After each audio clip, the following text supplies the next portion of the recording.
সবাই অলরেডি দেখেই বুঝতে পারছো আজকে কি রান্না হবে। তো একদমই স্পেশাল একটা রান্না করবো আজকে, সেটাই তোমাদের সঙ্গে শেয়ার করব। এবং এই রেসিপিটা কখনোই রান্না করি নাই, বাট কখনো খাই নাই, শুধু দেখেই গেছি ইউটিউবে।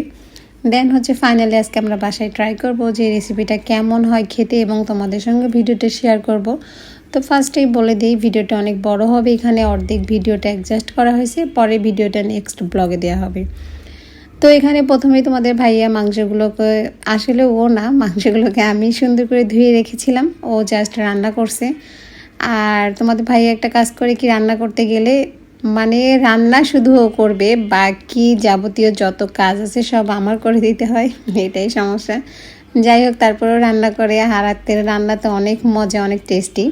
তো যাই হোক, প্রথমে আমরা কড়াইতে তেল দিয়ে দিলাম, তেল দেওয়ার পরে মাংসগুলোকে আগে ছেড়ে দিছি। তবে মাংসগুলো ধুয়ে রেখে দিয়েছিলাম ডালাতে করে, যাতে পানিগুলো ঝরে যায়। তো মাংসগুলো এখানে ভাজতে ভাজতে সব কিছু অ্যাড করব। তো ফার্স্টে অ্যাড করছি লবণ, তারপরে দিছি পেঁয়াজ। আর এই যে দুটো দেখলাম লেবু, এই দুটো কিন্তু একদম শুকানো লেবু ছিল, মানে আস্ত লেবু হালকা ভাপ দিয়ে শুকিয়ে তারপরে রেখে দিছি। এগুলোতে মাঝে মধ্যে কী করি, বিরিয়ানিতে ব্যবহার করলে টেস্টটা দারুণ আসে, আর ফ্লেভারটাও খুব ভালো হয়। যারা জানো না তারা অবশ্যই ট্রাই করতে পারো।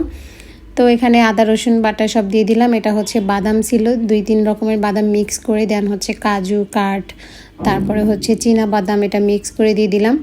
দিয়ে এটা মাংসটা কিন্তু অলরেডি ভাজতেছি, আর সবগুলো মশলা একটা একটা করে অ্যাড করতে হবে।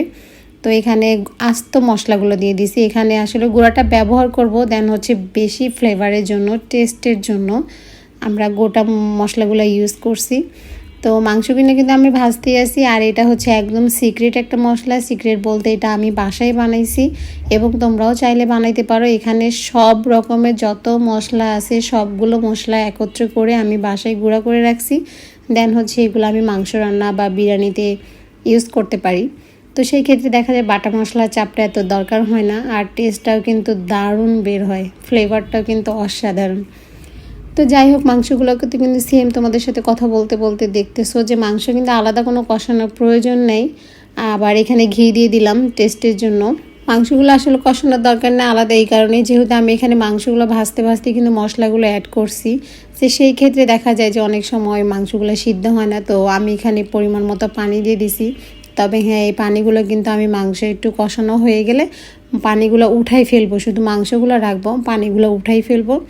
এবং পানিগুলো উঠানোর পরে দেন চালগুলো অ্যাড করে দিব। তো নেক্সট ভিডিও দেখতে হলে অবশ্যই আমার পেজটি ফলো দিয়ে তোমরা পাশে থাকো। সবাই ভালো থাকো, সুস্থ থাকো, এবং অবশ্যই ভিডিওটি ভালো লাগলে একটা ফলো দিবা, লাইক দিবা, দেন শেয়ার করে দিবা। সো সবাইকে ধন্যবাদ।